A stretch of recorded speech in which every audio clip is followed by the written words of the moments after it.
What is good, everybody? Welcome to the Bully Ball Podcast on the Gold Standard Podcast Network. I am Rob Stats Guerrera, filling in for Jason Aponte. And as always on Tuesdays, Steph Sanchez is here. What up, Steph? Let's go. Hey Rob. I just wanted to say, Jay, hope you feel better. And it was Jay's birthday this past weekend. So I Oh, was going to be like, hey, whose birthday was it this past weekend? It was Jay's. So so happy birthday to Jay. I hope he had a good one. Bummer that he's sick now, but we'll fill in for him here. oh man, I didn't know that. I would have put out a happy birthday tweet from the Rob, GSN come 49ers on. You're handle. supposed to know these things. Sorry, I have name and address. I don't have birthdays. One step closer to fully taking over all your identities here on the Gold Standard Podcast Network. We're going to get into the Jags game, obviously, because the 49ers are done with the bye week. Chase Young had his first media appearance yesterday, so we can talk about that a little bit. Plus, we'll take your questions, your comments, throw them in the chat, and we'll get to as many as we can. But I want to remind everybody, please like and subscribe to the YouTube channel. And as always, rate, review, and follow the Gold Standard Podcast Network. And make sure you like and subscribe to Steph's YouTube channel as well, 49K. Please and thank you. All right, Steph. Ooh, I like this from Ross Lewis. Coffee in the Gold Standard. Let's go. Yeah, We're Ross. ready. Oh, look at Yeah. you. You got the coffee already. I do. What's on I your mug? always do. So this came from the Smithsonian. It was a gift from the gift shop, I assume, and it has the little lion coming off of it. All right. So I'm very lioned out today for some reason. Like I have a lion on my shirt too. I was like, okay, we're going for it. I'm a All right. Leo, so it works, I There guess. you go. Full jungle cat. See, I'm learning all sorts of things about the bully ball hosts here. I'm just dying for the 49ers to play football, Steph. I have spent the last week rewatching. I rewatched the Oh Steelers no. game, the Why would Cowboys you do game. that? Like when life was good, I was Oh, okay. watching You 49ers watch games. you watch the good ones. I was like, why would you watch all like Yeah. these past 3 weeks again? No. I mean, the first 5 weeks were definitely up there. I was kind of the opposite, Rob. Like I kind of took these last few days to recharge and like not really do anything. I barely checked Twitter. I barely watched the games on Sunday, although there were some really good ones. So I did catch some Yes. of those at the end. But for me, I just kind of took it as a chance to reset. And so now I am also like pretty optimistic and excited for this week as well. So I hope all the fans are too. It's going to be a sprint for the rest of the way. Like the bye week is over.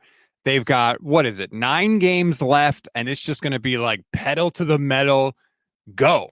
And it's going to be exciting as hell to see how this goes. And I kind of came to a realization this week, Steph, and maybe tell me if you're with me or not. I feel like a lot of this year for me was like, okay, especially with the way they started, it was like we're picking up where we left off from last year. They're good. McCaffrey's rolling. The defense is good. Okay. And then the last 3 weeks, I kept looking at it like they have to play up to the standard that they set previously. And so like every time they wouldn't score a touchdown or every time they would allow a touchdown, I was like, oh no, they're further away from that standard. Like I just need to watch this team not like they have a top defense, not like they have a top offense. Just kind of take them for what they are this year. Does that make sense? Yeah, and I think the first 5 weeks of the season really showed us a balanced team, which I actually liked. Like I didn't like. Well, okay, I shouldn't say that I didn't like the team always being so defensive heavy, but I definitely appreciated the balance that also the offense, coming alive and being able to score, 30 points a game to start the season. Like I did appreciate that. And I think that at the best is the 2023 San Francisco 49ers, right? But of course, we've also seen some of the bad, and I don't know what that's about, but I hope we don't see it again in the second half of the season. In fact, their playoff hopes kind of depend on that version of them just being thrown in the trash, pretty much. Right. Throw it in the trash. Just look at this team for what it is, a team with a decent defense, an offense that has a lot of potential, but doesn't always fulfill that potential, and just take it week to week. You don't have to live up to this like mythical standard of 49ers teams past. And I don't know if the 49ers players need to adopt that mentality. It doesn't sound like they are, but that's kind of how I'm going to look at it going forward. Just let them be who they are and try to maximize what is here right now. Yeah, and I think that's kind of the challenge that us fans have. And I was actually talking to Ashley Ariana about this yesterday on our show together. And I think we as fans are always thinking like they're not as good as they were last year. Like, come on, the defense is not as good as it was last year. What is going on? Like we were just Mhm. saying. And I think we get so wrapped up in that we're not thinking about who they are right now. And they're still a really good team right now, 5-3. I mean, look at the Chiefs. I think the Chiefs are a great example of like good teams can evolve and look differently from year to year. Like the Chiefs are totally different from when they were, when the 49ers played them in the Super Bowl a few years ago, right? So even that, like you just have to get comfortable with a team changing, but still being okay with it because they're still a good team. The Chiefs are a defensive first team right now. People don't think of them that way Yeah. because of Yeah. Mahomes. Their defense is allowing fewer points per game than the 49ers defense. Like they have a top defense in the league. And like you said, that's okay, right? The salary cap situation in Kansas City has changed. Mahomes is making $1 billion. They let go of Tyreek Hill. Like teams do evolve, but that doesn't mean you can't still be good if you change. Right now, if I asked you, are the 49ers an offensive first team or a defensive first team? Ooh, well, I don't know, right, Rob? Like I think these last 3 weeks, it's kind of hard to say like who they even are. But I'm kind of just saying, okay, maybe those 3 weeks didn't happen. Let's see what happens, this upcoming week against the Jags. I think we'll know a little bit more after this week who this team really is and who they're going to be for the second half of the season, right? So right now, I have a tough time like gauging who they are.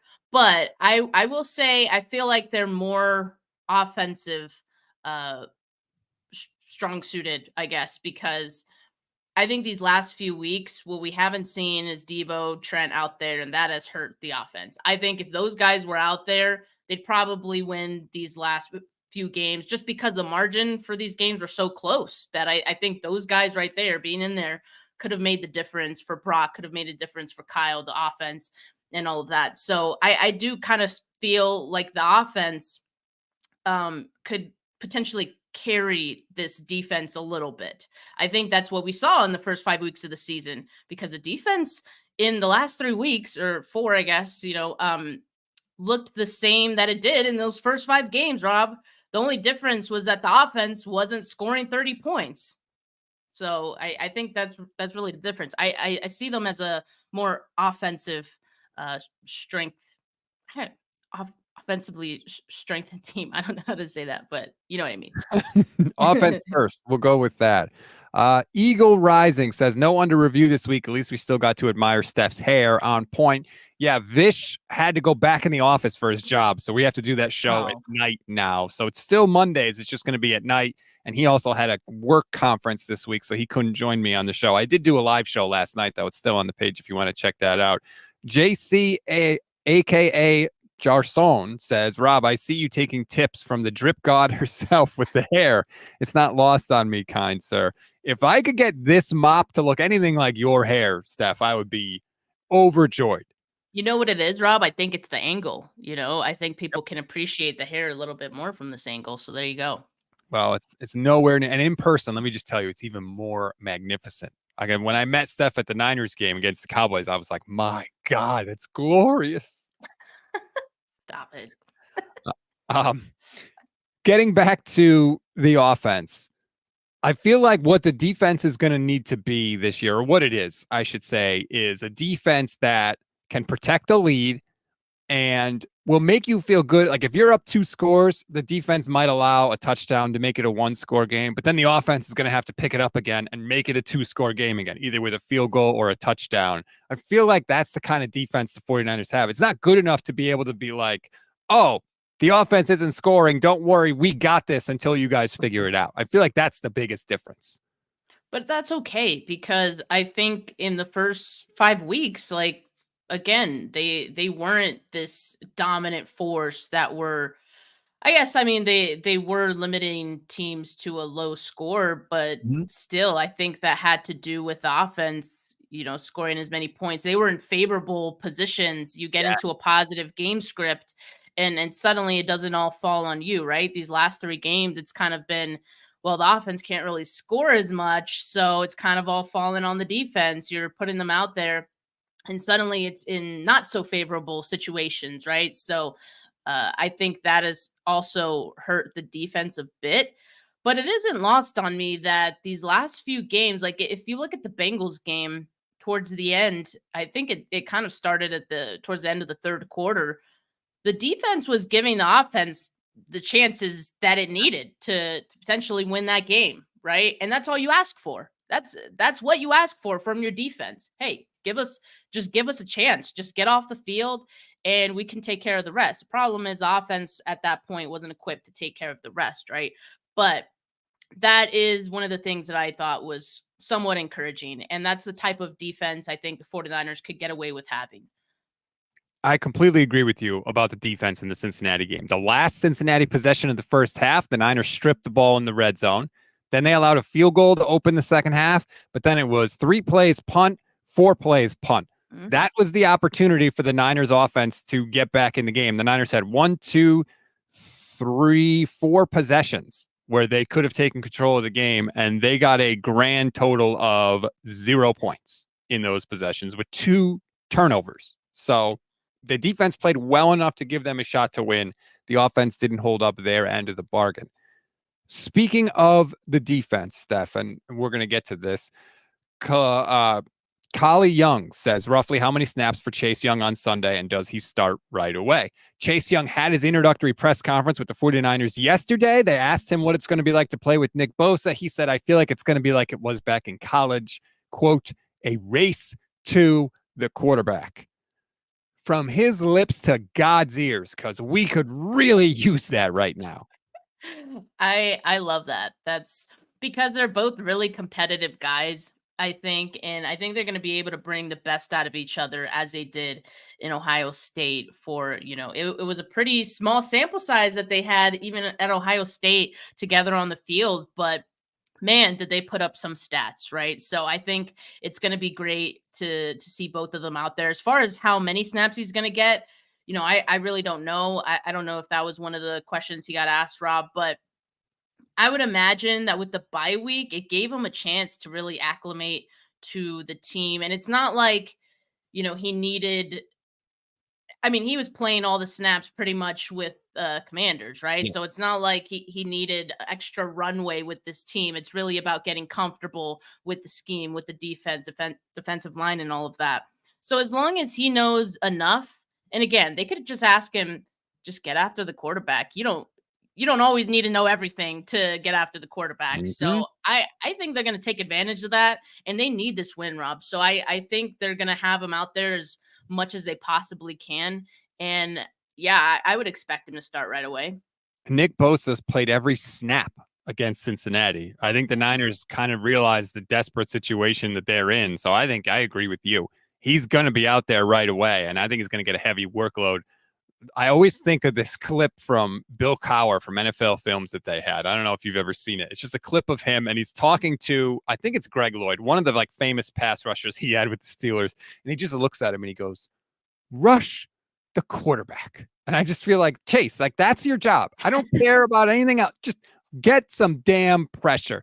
And, I was thinking about this because we always talk about the Niners are trying to replicate the situation they had with D Ford and Nick Bosa in 2019. But when you really dig into it, you realize that D Ford only played 22% of the snaps that year. And if you look at the sack totals, and I know it doesn't tell the whole story, but the sack totals, Armstead led the team that year with 10. Bosa was second with 9. And DeForest Buckner had 7.5. He was third. D Ford only had 6.5 snaps for the team. Now, I know he put a lot of pressure that helped other guys get sacks. But if you look at that team, it wasn't like Nick Bosa had 10 and D Ford had 10 off the edge. So I feel like the Niners are kind of set up potentially now to maybe do the same thing. If Chase Young can get some pressure off one edge and Bosa can get pressure off the other, maybe we'll finally see Javon Hargrave wake up and do something here. It's going to help everyone out on this defensive line because I think and I feel like we've been saying this for a while, hoping that it would be true, but I think now it definitely will be. I think it'll keep teams from double teaming Bosa at all or just less. So I think I mean, that's of course going to get you more one-on-one matchups. And at this point, the 49ers just have to win their one-on-ones, right? I mean, Javon Hargrave's certainly capable of doing that. Bosa's capable of doing that. Eric Armstead should be capable of doing that, right? So I think that's going to be part of the benefit. Another thing, Rob, that I've been thinking that this could help the team too. I mean, if you look at last year's defensive line, they had so much depth. And so it became about the rotation of guys that they Mhm. had. And it was able to keep guys fresh. And for the other guys who were coming off of the bench and coming in, they were coming in favorable spots too, because it was, obvious passing down situations, or it was just, again, like pin your ears back and just get after the quarterback kind of thing. And they were also fresh, right? Because they weren't playing all of these snaps. So I kind of feel like they can be in that position again where they can potentially rotate some guys here and there. Of course, you want to keep, um, you don't want to have Bosa and Young off the field at the same time, but I think whenever you can, because Clinton Farrell wasn't having a bad season. He just wasn't as impactful as I think you would have hoped him to be opposite Bosa. Like, I think it's clear they need someone who, maybe is on the Charles Omenihu, level, or the D Ford level. Yeah. So yeah, I think, Clinton Farrell in some situations could be good to have out there. I think who's the other guy? Randy Gregory. Like they had just traded for him too, right? So Randy Gregory could come in some situations too. It help keep all of these guys fresh. And that was one of the things Kyle Shanahan was talking about, right? Oh, they looked slow, they looked tired. Well, this could go a long way in helping that. I want to respond to something you said there in a minute, but I want to give a shout out to Cynthia, YouTube channel member. What's up, Cynthia? Thanks for hopping in. We appreciate all the YouTube members on the channel. If you want to become one, please consider it. It's less than $3 a month. You get membership badges, you get custom emojis, you get priority comment response. We appreciate all the YouTube channel members. Thank you, thank you, thank you for all your support. I like what you said there about, hey, you can pull Bosa off the field now and still have Chase Young out there. You can still have a legitimate pass rushing threat off the edge when you're getting Bosa rest. That's not nothing. Like, I really appreciate that, because Kirk Cousins told the Mannings, I think it might have been the Mannings, on the Monday Night Football game, that like when Bosa's out of the game, they have specific audibles ready to go, and they're deeper passes. They're plays that maybe take a little bit longer to develop because they know he's not out there, so he's going to have more time. Well, if Chase Young is still there, maybe you take that tool out of other teams' toolbox a little bit. Yeah, I think so too. It's concerning, right? To hear like opposing teams tell you what they've been doing against the 49ers and how successful it was, right? Because then you're going to see other teams try the same thing, or, I would assume they already probably game plan the same way. If Bosa's off the field, hey, let's run this because we're going to have some little extra time. I mean, I think also it goes to show that for all the criticism that Bosa has been getting from the fans this year, he is still very much feared by opposing offenses, and he changes the way that they play the game. Mhm. Even if he's not getting those sacks, right? Part of the reason he's not getting those sacks is because opposing offenses, I think, have adjusted so much that it's kind of hard for him to get those sacks because they're getting the ball out way quicker. Sliding protection over to his side, he's getting the double teams and all that. Not that that's an excuse for Bosa, but I think like that's one of the bigger reasons for, his dip in sacks this season. So, yeah, I mean, it's concerning to hear some of those things, but the addition of Chase Young should help with that, because you're going to have someone who's just as dangerous on the other side, who's just as capable of getting those sacks if you're not careful. Gammon Brown says, while watching film, Gammon? no expert here. What's up, Gammon? Teams have been throwing more double teams at the Gravedigger. Also, is this Ambry Thomas last year? Need a nose tackle. I assume NT's nose tackle. Yeah. I don't care that they're double teaming Javon Hargrave. Guess what? That's what the money is for. I hate that like answer of, well, he's getting double team. Okay, so that leaves you totally off the hook now because you got double team. So we can't expect you to produce anything. Like, no, I don't believe that. Great players get double teamed, whether it's on offense, whether it's on defense. You still have to produce. And Javon Hargrave, to this point, has not produced to the level that he's getting paid. Yeah, I think so too. It's tough, right? Because we've kind of been saying the same thing about Bosa, and Mm-hmm. it's like, yeah, again, he doesn't have excuses either. You're getting paid like a quarterback, my guy. But I think again, like going back to Chase Young, like I do think that should help, right? It should help free some of these guys up because if not, let's say Nick Bosa is getting double teamed. I would expect Chase Young to get pressure on the quarterback, get a quarterback hit, get a sack. Like then there's really no excuses for the other guys. Because if True. someone's getting double teamed, sure, Jamon Hargrave should, I mean, maybe he can get out of that. But I would say the excuses, or there shouldn't be any excuses for the other guys who aren't getting double teamed because that means you have a one-on-one matchup. And I think I should be expecting you to be able to get win that matchup based on the caliber of defensive linemen that we have on this line, right? So that's what we're not seeing. That should be the bigger disappointment, more so than like Bosa getting double teamed, Javon Hargrave getting double teamed. So I think now, like I'm really kind of excited to see what it's going to mean. Chase Young being out there for those guys who have been getting double teamed because it should open things up for them. So Javon Hargrave being one of those guys who could benefit from this. Gammon also says, Rob, can I call you Sassy Statsy? No, you cannot. I like that. So Statsy comes from Paul Allen, the Vikings radio play-by-play guy who I got the chance to get to know a little bit when I was producing Pro Football Talk for NBC. And he calls me Statsy for some reason. I don't know why. He's the only one that does, but he came on with us to preview the Vikings game and he called me Statsy a bunch of times. So now everyone likes to do it. I like this.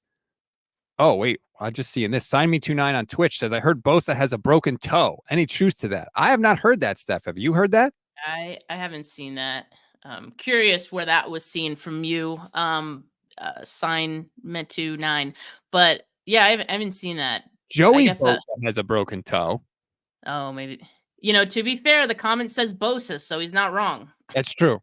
It I just know that didn't that is a good point. clarify which Bosa. Hey, speaking of, Joey Bosa looked pretty good last night, right? He did.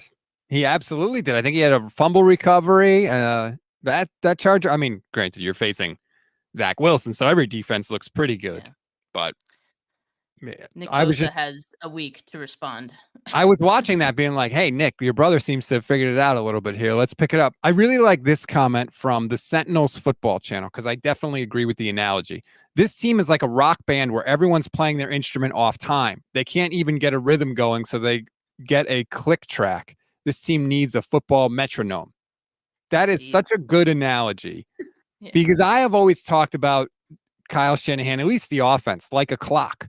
When all the parts do their job and work together, it's an unstoppable machine. But if even one part is off, the whole thing falls apart. It's non-functional.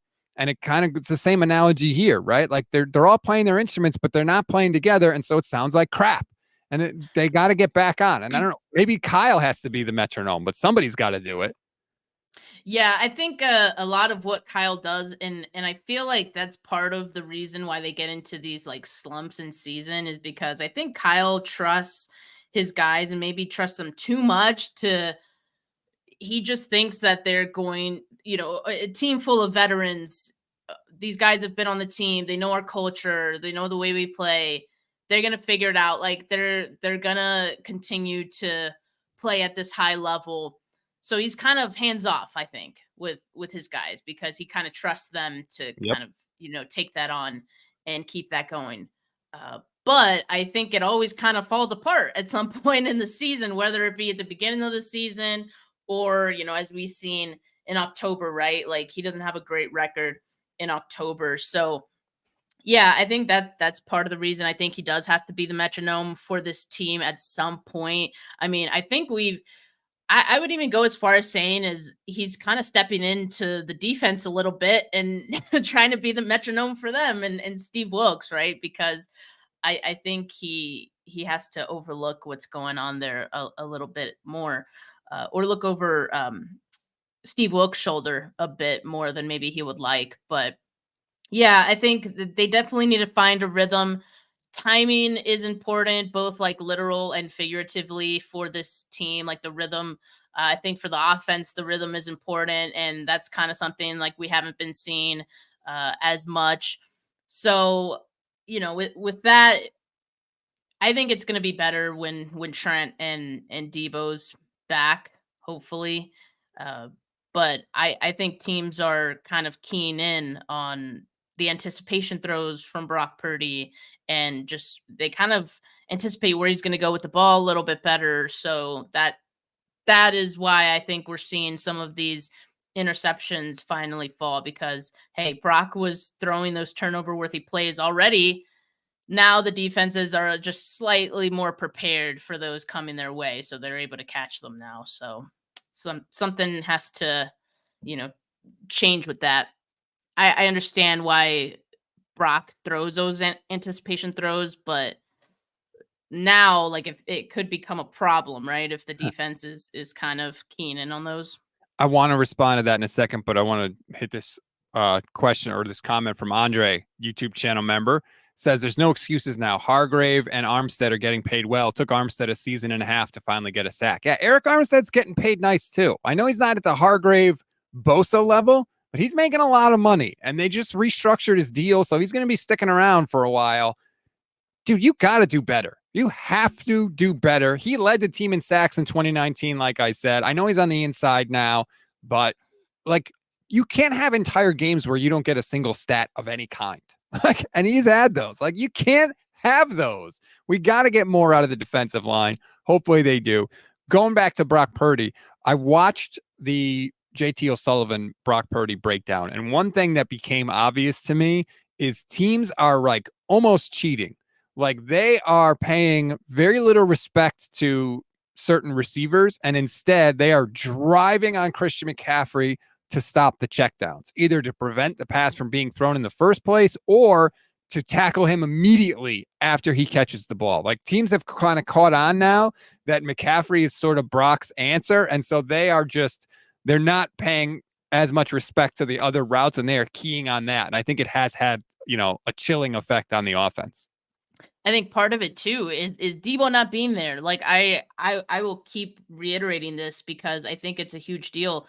And I might have mentioned this last week too, that teams are just sitting on the motion. They are not reacting to it at all because they don't respect it. And you're right, Rob. I don't think they're respecting any of the other guys not named, like McCaffrey and Ayuk and maybe Kittle. But it seems like these last few weeks are kind of just letting like Kittle do his thing. So with Debo there, you have that extra threat of someone who can also play that like McCaffrey role. So you essentially have like two McCaffreys on the field when Debo is out there. And teams have to respect that. Teams have to respect Debo. And because he's so good in space, you have to have someone near him at all times, maybe two defenders at all times, right? So that's when it starts to become hard. And that's when Kyle Shanahan can manipulate space so well when he has all these guys. What I was disappointed about with Kyle Shanahan is that I didn't see enough counters to what the defense was doing from him. And maybe Kyle just doesn't trust, Raymond McLeod to that same level. Sure, I understand that to an extent. Maybe he doesn't trust, Jawan Jennings to that same level. Debo Samuel has a very unique skill set and a very unique, I think, set of like plays and also routes for this team for him to run. But yeah, I mean, it's definitely true that teams just were not respecting most of the other playmakers on this team. And that's an issue, right? I see that improving though once Debo gets back on the field. And if it doesn't, Kyle is going to dial something up to make him pay for it. I agree. Clearly, Debo will help. But also, it is a little frustrating. Like, you can only score 17 points a game because you don't have all four All-Pros on the field. Like, even without Debo, Ayuk, McCaffrey, Kittle, teams would die to have that kind of offensive Yeah. talent on the team. And so it is a little frustrating to be like, well, Debo's out, so we can't expect them to put up a lot of points. Like, no, you should still be able to move the ball. But I agree. Debo's presence out there changes how teams can cheat and affect other things for sure. There was one thing I wanted to point to. Oh, I know what it was. This tweet from David Lombardi, who can be eternally frustrating, but does have some good information sometimes when he's not talking about quarterbacks. Jacksonville's defense has allowed the fewest explosive plays in the National Football League. Jags play a ton of zone to achieve this. The key for Brock Purdy is patience. I think the key is running the ball. Run the damn ball. You got to be able to pick up more than 3 yards per carry. You run the ball, then you'll be able to do your play action, and they'll move the ball just fine. The biggest problem on offense to me isn't Brock. I know his turnovers were bad, but I thought Brock played really well for a lot of the game against Cincinnati. They got to be able to run the ball. They got to have more than just Brock's legs to get them down the field. They need balance on offense. Brock Purdy needs balance on offense. Kyle needs balance on that's what they need, right? And the only way to do that is if you can run the football. And that hasn't been happening these last few weeks. So yeah, that's definitely one of the things that they need to figure out. And again, if Trent could come back, I think they practice again Wednesday. Is it Wednesday? Yep. They'll Wednesday. practice again. So hopefully Trent can get back on the practice field and hopefully he can play on Sunday because he's going to be important for that. And as well as Debo, as I mentioned. And yeah, it should open things up for Brock. I actually think, not that I'm like disrespecting the Jags defense at all. I think they are pretty good and capable. But when teams play zone, I'm going to be looking at Debo Samuel because again, that's where he's best, right? In zone, he can get yards after the catch, get those catches in space. So yeah, I mean, Brock has to be patient, don't force anything, but at the same time, he can't be patient if his offensive line is not freaking blocking for him. So that's another key in this game, and why Trent Williams being back will be so important because they're also not going to have Aaron Banks, their left guard, right? So we're going to see Mhm. John Feliciano. We don't really know what to expect out of Feliciano. If Trent is there, I would feel a hell of a lot better. Feliciano being out there, right? Just having that anchor to the left of him. So we'll see, but they definitely need to get the offensive line clicking and going if they're going to have any semblance of a run game in this one. I agree. And I think whoever plays next to Trent Williams looks a lot better when Trent is there. Obviously, Aaron Banks has struggled mightily this year. And I think that, that's why there may not be a huge drop off from Aaron Banks to John Feliciano because Banks hasn't been playing that great. But I feel like if I'm Kyle, I need to go into this game like with a backup plan. Like, yes, we want to be able to run the ball great. What do we do if we can't? What do we do if we can't run the ball? How do we function as an offense? And usually the answer is go to the straight drop back passing game. And that's the weakest part of this offense. That's another thing JT O'Sullivan has crushed the 49ers for. A lot of times there aren't a lot of answers for Brock Purdy when he drops back in the straight drop back passing game. And so you got to have a plan for this situation. Okay, the running game is not working. What do we do? How do we move the ball? Do we do like outside, jet sweeps to Debo? Is that sort of a way that we could kind of manufacture removing the ball on the ground? They got to have a plan for that because you can't just say, well, we'll just run the ball better because it ain't always going to work like that. Well, that's why like these past like the previous 3 games have been very frustrating to watch because the run game's not working and we're simply not seeing a counter. They just keep trying the same thing over and over and when it doesn't work, it's like, "Oh, well, I guess we just have to pass." Over and over, especially in those key moments in the game. That's what's getting Brock all caught up cuz like he doesn't have complementary football on his side, right? So teams are expecting the pass, and they're expecting Brock to go this way and whatnot. So I hope that with the bye week, hope with Debo back, Trent potentially back, that we see those counters from Kyle finally, right? I mean, there's no excuse this time. You had a whole bye week to figure it out, look at the tape, get back to the drawing board, and see what you can do to adjust to those things. But I would really hope that if the run game doesn't work, there is a better plan B than we've seen the past 3 games. The Sentinels football channel says bubble screens. Yeah, I think that will Yeah. be an answer, especially if Debo is there. But like, Yeah. even if he's not, run the bubble screen to Ayuk. He's really good after the catch, or run it to friggin' Ronnie Bell. We've seen him. He's tough to bring down also. Like, you got to do something. You can't just like, well, we have to straight drop back pass, because then you've got no running game, you've got no threat of the play action, and you're asking your offensive line, which is shaky at best, to do the thing that they're worst at, which is just pass blocking in general. So that's a bad combination. Gammon Brown says this offseason, which player do we retain at 20 mil a year? Brandon Ayuk or Chase Young? Is there a possibility we let both walk? I had said yesterday, Steph, I don't know how you feel. Let's just say Chase Young goes absolutely berserk and has like 10 sacks. I would be okay with keeping Chase Young over Brandon Ayuk if I had to choose between those two people. Um, yeah, I mean, I it's tough. I kind of feel right now that it would take a lot for the 49ers to say, okay, we're just going to keep Chase Young, because I think that'll be a crazy contract. As it stands right now, the way that Brandon Ayuk is playing, I know how Brandon Ayuk feels about himself, but I don't. It's been a good season for Ayuk, but I don't know if he's going to get like, he's not going to reset the market. You know what I mean? Like, he's Right. going to be maybe top 5 money, but maybe below that, right? Like, I think they can negotiate something uh potentially below that. So that being said, I think it'd be more likely that they would keep Brandon Ayuk. I still feel like that's the plan. I feel like the plan right now is to let Chase Young walk after this season. Is there a type of season that Young could have where it could make that decision a little harder? Like, sure. But as of right now, I think that's the intention, with the thought that you're going to get a third round comp pick back, right? And essentially pay nothing for those 10 sacks that you Right. got out of Chase Young in a season. So, yeah, I think that's kind of that would be the plan going forward. I think the team is still in good position to keep Brandon Ayuk. Copywriter says, cheers from Germany. Gold Standard is my favorite podcast, period. Keep up the great content. I like when we go international on the program. It always makes me smile. James Walsh says, top running back and mobile quarterback with a special arm who likes to throw on the run. Bad combination for this defense. Have always struggled with it.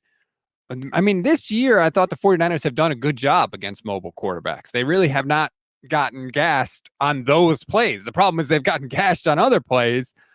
It's not going to be easy this week, Steph. Doug Peterson is a really good coach that, to me, doesn't get nearly as much credit as he should. He's got a Super Bowl ring. He knows what he's doing. He's aggressive on fourth downs, which I like. They're going to have to earn it this week against Jacksonville.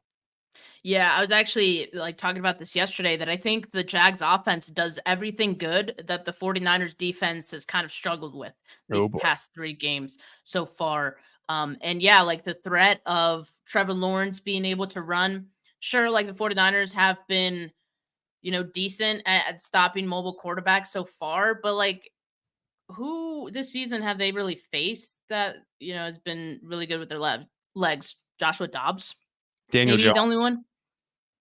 Daniel Daniel Jones. Jones, Yo, he he's to me, very good. like, but like they didn't even try to run that game. They didn't try I to run, agree. and they didn't have Barkley that game, which I'm sure would have helped Daniel Jones with his legs. But anyway, uh, yeah, I mean they have a really strong run game with Trevor Etienne as well, and Travis. Yeah. Travis, sorry, Etienne, Trevor, and then I think that's one of the spots that these last few weeks we've seen the run defense struggle, right? If you Yes. can't stop the opposing run game, you are going to get cash. You are going to give up those third downs and all this stuff. So I think that's the challenge for this team. It's like, okay, if you're going to tell us that the first or the last 3 weeks were a blip and you're this different team now, show us. This is the game. But this is the game they're going to need to show us, right? And if they can't, then oh well, okay, that's who the 2023 49ers are, I guess. But yeah, this matchup has everything. Every single test for the 49ers you can imagine, they have it. I mean, Trevor is such a good quarterback. I know a lot of people bring up, oh, like he turns the ball over a lot. He throws dimes. He throws Yeah. dimes out there. You can have a ball perfectly covered and he can get that ball over the defender. He can throw it into tight windows. So that's the challenge. And that's where it needs to start with the defensive line in this one too, because you can't have your secondary taking the brunt of this Jags offense because it's just not going to turn out well. I completely agree with you. Lawrence can make special plays. He is physically one of the better quarterbacks in the league. Let me bring up his in case people are unfamiliar. Here's Trevor Lawrence's stats so far on the season. No like mega monster games, but he only has 4 picks all year. He's not turning the ball over a ton. They're moving the football. They have a lot of different threats. You mentioned ETN. I think ETN could potentially have a big day against the 49ers. And look at the completion percentage for Trevor Lawrence 75, 76.7, 75. It's almost 69 against the Saints, who have a pretty good defense. Like, he's going to get the ball in the right spots. He's going to move the ball down the field. That's what I mean. Like, I think this is a big, big test for the Niners.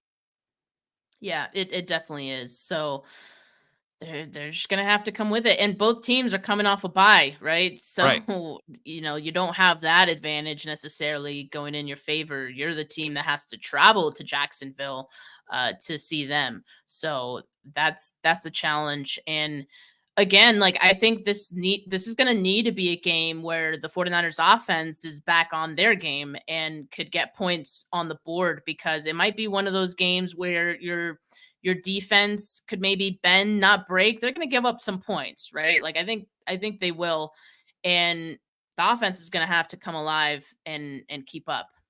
Totally agree. Protect the ball. You can't be giving away scoring chances, because I agree. Jacksonville's going to have to score. And if you can keep up, you'll be okay. But we can't have these stupid turnovers, and we can't have Kyle trotting out the damn field goal kicker on 4th down. You got to go for it, man. Oh, my God. It's so frustrating.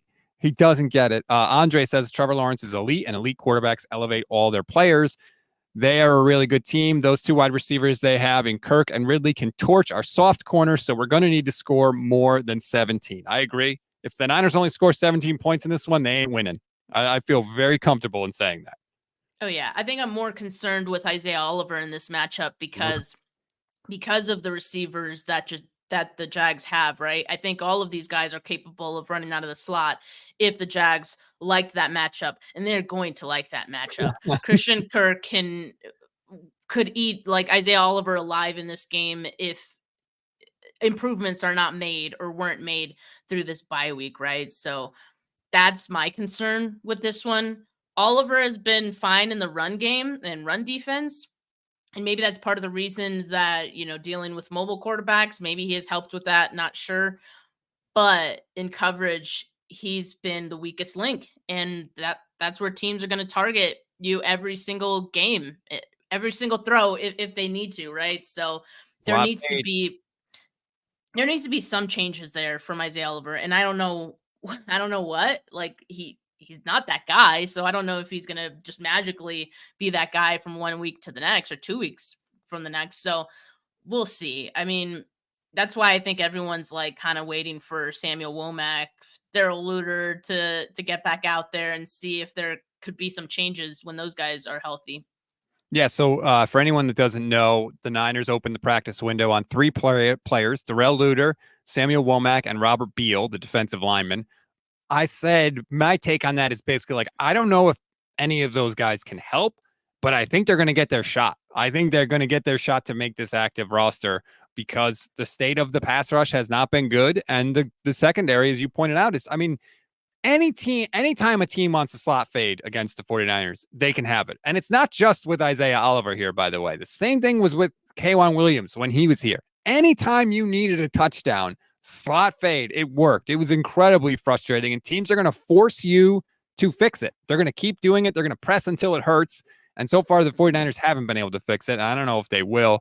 James Welsh says, if Purdy has another multiple turnover game, is it time to bench him regardless of who Darnold is? Can't afford to lose anymore. I don't think so. I mean, No, I think it no, man. depends. Yeah, I don't think so, and I don't think Kyle's even close to that. What like after last week's, 2 weeks ago after that game against the Bengals, he was asked like if it was time to bench uh Purdy, and he said why? Like why would we do that? Like why would we do that for no reason? People don't typically bench their quarterbacks for no reason. So yeah, I mean, what how Kyle feels about Brock. I think we have to remember he's such a young quarterback. Like, let him take his lumps. Let him see if or let's see if he can change and improve and learn from his mistakes, right? Like, I kind of feel like he's that kind of guy who's smart and he can learn from those mistakes. So let's see if he can do it. And, you know, honestly, if the 49ers are in a situation in this game or any game in the second half of the season where they're down in the fourth quarter, I'm looking forward to seeing how Brock Purdy performs because I Yes. think he could turn it around and I think he could lead them to a game winning drive, right? So I'm not ready to give up on Brock. I don't think the 49ers should be either. If you're benching Brock Purdy because he's committing too many turnovers, you don't go to Sam Darnold, okay, who has 55 interceptions and 55 career starts. You don't go to Sam Darnold, who has 90 combined interceptions and fumbles in those 55 career starts. So that's just not, that doesn't make any sense. You would be benching Brock Purdy for a guy that does the exact same thing and does it far more often, which is turn the football over. You got to let Brock grow and learn. And, you know, we talked about this. I know they said they couldn't wait for Trey Lance because of the Super Bowl window, but you were still going to start a 23-year-old quarterback. So there's always going to be growing pains. And Brock is clearly going through those right now, which is not, I'm not going to crush him for having growing pains. I crush him for throwing an interception in the situation where any forward pass is illegal anyway, because rookie or not, or second year player or not, you should know that. But he's having growing pains. Let him get through it. The other parts of this team should be good enough to overcome that. And they haven't been the last 3 weeks. But when you look at the talent and the people that are there, it should be. And so hopefully Brock starts to come out of it a little bit and you know, learn some things, adjust, and recalibrate. We still have seen way more good from Brock Purdy than we've seen bad, right? Yes. Like, even despite these bad interceptions in those key moments, there's the good has outweighed the bad by a lot still. So I say keep him in there, let him learn on the fly. I think he's gonna be able to. He'll be fine. James Welsh says, I'm not advocating for Darnold over Purdy, but I think you may be overstating Kyle's loyalty to anyone, and he loves Darnold. We know that. I totally agree that he loves Darnold. Absolutely. But I also think that he looks at Brock and says he's not played as bad as some people think. And if you like go break it down in that Cincinnati game, I mean, first of all, the first half, Brock was basically their entire offense. He was moving the ball with his legs. He was the reason they were going downfield. He was extending plays and hitting guys outside of the structure of the offense. He had the hideous turnovers, which were bad, but he was basically carrying that team. The throws that he made to Kittle down the middle of the field, my God, they were elite, tight window, top level throws. So I don't think Kyle looks at it and says Brock's playing so bad that we have to bench him. Yeah, I agree, and definitely not for Darnold, despite how Kyle Right. feels about him. I just he's not the answer for this team right now. And you know, if things start to spiral for this team and they continue to lose games, sure, maybe at that point Kyle would be like, you know what, let's just try something new. But you know, I don't think the 49ers will be at that point. Their playoff chances are still very much intact at this point. So there's no reason to, you know, change the conductor, change the quarterback at this time. I wouldn't bench Brock no matter what. I don't care if he's turning the ball over 80 times. Again, you got to find out if this guy can play. And maybe I'm crazy. I'm still of the opinion that we don't know. We don't know for sure what we have. Yeah. And so to me, Mhm. there's no reason to bench him for Sam Darnold because we know what Sam Darnold is. It's established. He's got 55 starts in the league. It's clear what he is. Because if you need to decide if Brock is your guy, if he can clearly play or not, because if he can't, then you got to come up with another quarterback plan for next year because Darnold's a free agent anyway. So to me, there is no reason to bench Brock Purdy for performance whatsoever. If he's hurt, obviously that's a different thing, but not for performance. Let the kid grow and play and learn. Yep, I'm with you. All right. I think we've reached a good stopping point here. I don't know if there's any other topics I wanted to get into. Want to thank everybody for all the comments and questions. We appreciate it. Please like and subscribe to both YouTube channels, the Gold Standard Network YouTube channel and Steph's YouTube channel, 49K. Also, I want to give a quick shout out because you may have noticed that we have a new background, which Love it.